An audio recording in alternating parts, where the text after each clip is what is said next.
All right, welcome to this explainer. Today, we're skipping the rumors and the blurry photos entirely. Instead, we're doing a methodical, hardcore laboratory teardown of one of the most controversial physical anomalies out there, the UAP debris famously known as Art's parts. Our goal here isn't to speculate. We are doing a cold, scientific audit of the physical evidence, the metallurgy, the quantum mechanics, and ultimately the unclassified government contracts that actually tied the whole thing together. So let's dive right in. Here's the roadmap for our forensic analysis today. We're going to start with the artifact baseline, move into sub-wavelength metallurgy, explore the Terahertz waveguide, dive deep into vacuum density modulation, and finally follow the military paper trail. Section 1. The artifact baseline. So back in the late 1990s, legendary radio host Art Bell and investigative journalist Linda Moulton Howe were sent some mysterious pieces of alleged non-human debris. Now, for decades, the mainstream scientific establishment and military debunkers completely dismissed this material. I mean, they literally laughed it off, officially labeling it as just industrial slag, useless junk left over from a standard lead smelting process. And honestly, to the naked eye, it probably just looked like an ordinary, maybe slightly weird piece of metal. But when independent metallurgical labs finally put these tiny pieces under an electron microscope, well, they didn't find slag. They found an architecture that simply did not exist in known human manufacturing at the time. They found alternating, perfectly flat, microscopic metallic layers. That brings us to Section 2, Sub-Wavelength Metallurgy. When you zoom down to the subatomic scale, the elemental makeup is honestly pretty shocking. Because, let's face it, you can't build a space-time bending spacecraft out of standard aluminum or steel, right? Under the microscope, the debris revealed two very distinct materials. First, you have bismuth. Bismuth is the most naturally diamagnetic element on Earth. That means it violently repels magnetic fields. It essentially acts as an absolute, perfect mirror for electromagnetic energy. Then, paired with that, you have a magnesium-zinc alloy. Now, magnesium is the exact opposite of bismuth. It's incredibly lightweight, structurally strong, and highly conductive. Pairing a perfect magnetic mirror with a highly conductive structural metal is kind of like trying to mix fire and ice. It requires massive, highly deliberate engineering. You aren't just making strong armor here. You're forensically establishing a quantum electromagnetic trap. And the real secret of this trap is completely hidden in its physical dimensions. The bismuth layers in this debris were measured at exactly 1 to 4 microns thick. Let's just pause on that for a second. 1 to 4 microns. To put that into perspective, a single human hair is about 70 microns thick. So this material is a tiny fraction of that size. There's absolutely no reason for a human engineer in a standard 1940s or 50s lead smelting plant to go through the massive trouble and expense of perfectly layering a metal at that extreme microscopic thickness. Then, to finish off this metamaterial sandwich, the highly conductive magnesium-zinc layers sit at exactly 100 to 200 microns thick, alternating right alongside the bismuth. It is wildly precise. But the million-dollar question we have to ask is, why those specific numbers? Which leads us to Section 3, the Terahertz waveguide. That 1 to 4 micron dimension we just talked about, yeah, it isn't random at all. In physics, the size of an antenna or a waveguide has to perfectly match the wavelength of the energy it's engineered to manipulate. And a 1 to 4 micron wavelength corresponds exactly to a very specific band in physics known as the Terahertz gap. The Terahertz gap is this highly energetic electromagnetic spectrum sitting directly between microwaves and infrared light. Think of it as the Wild West, or like the no man's land of the electromagnetic spectrum. This metamaterial was clinically engineered to act as a waveguide to manipulate this exact ultra-high frequency band. Let's look at how this builds mechanically. Imagine an internal engine firing massive bursts of high-frequency terahertz energy. First step, that energy hits the inner bismuth layer.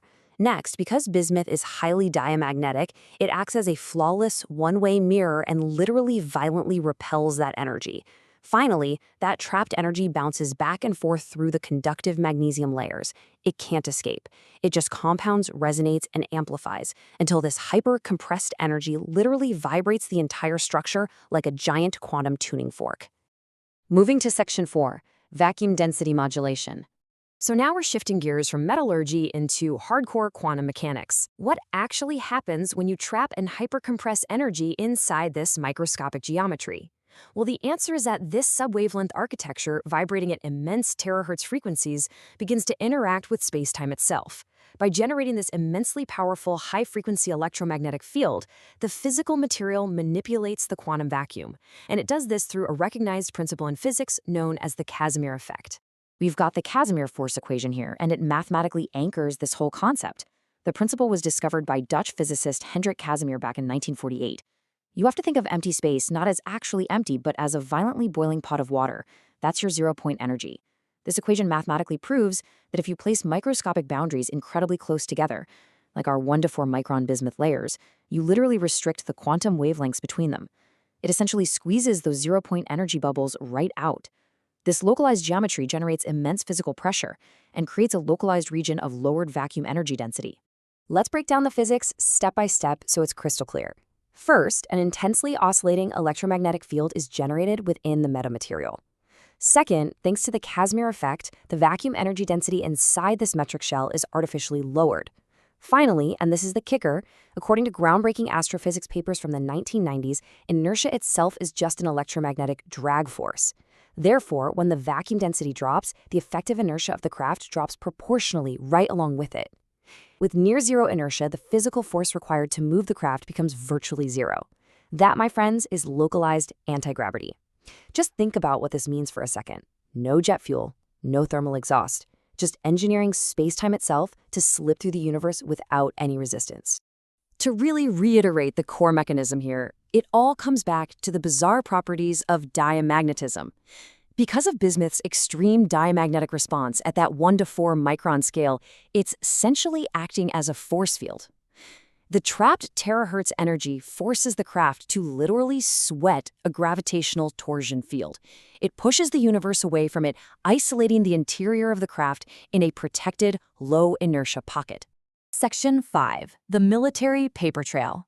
Now, if you think this is all just theoretical quantum physics, it's time to look at the objective evidence left behind by the US government. Let's look at the chronological ledger. In the 1990s, these layered bismuth magnesium samples leaked to the public, and for decades, the establishment laughed it all off as industrial slag.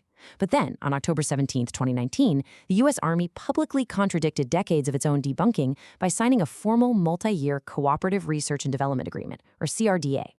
A CRADA is a highly formalized, extremely serious research and development pact. This bureaucratic ledger impartially confirms the reality of the situation.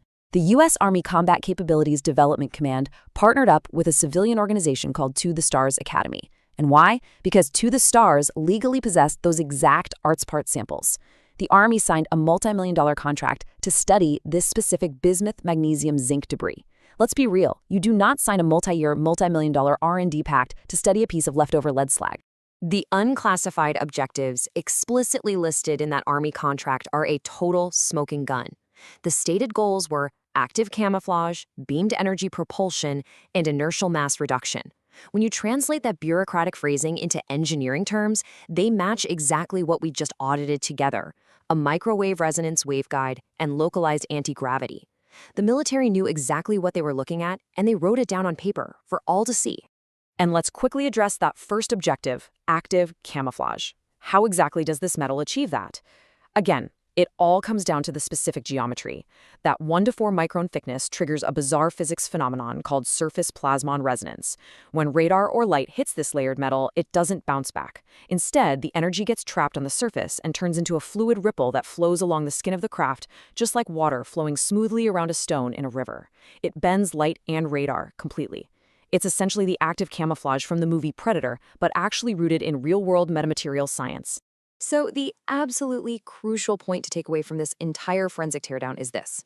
The source material indicates these geometric patterns, these sub-wavelength bismuth and magnesium layers were recovered. They were not organically invented by human engineers back in the 1940s or 50s. The military spent decades, and who knows how many billions of black budget dollars, attempting to synthesize and reverse engineer these non-human geometric patterns into artificial terahertz waveguides. Which leaves us with a final, pretty provocative thought. We've seen how the exact thickness of two metals can manipulate zero-point energy, bend radar, and drop inertia. So if sub-wavelength geometry alone can literally engineer space-time, what other physical impossibilities are just sitting quietly in classified patent ledgers waiting to be understood? Thanks for joining me for this explainer. Keep asking those hard questions and always keep looking at the data.